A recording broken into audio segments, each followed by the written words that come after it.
Ayan guys, good evening. So, nandito kami ngayon. Nagluluto muna kami ng makakain. Ito natin, ayan. Ito ang ano namin, newly hired chef. Ayan, oh. Boom! Ayan ang newly hired chef namin. So, andito kami ngayon sa ating pinaparkingan dito sa Quezon. Ayan. Ito naman yung ano namin, oh, taga-lead dito sa chef. Taga ano, hatol.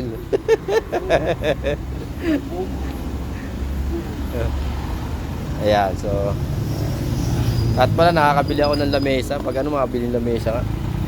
Nilak mo dun do? Para dito lang bukas. Ayan, so good evening sa inyo. And taas namin kumain, konting pahinga. Diretso na uli kami biyahe.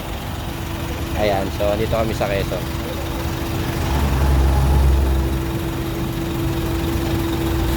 So nag-traffic kasi kanina, kaya ginabi na kami ng saing.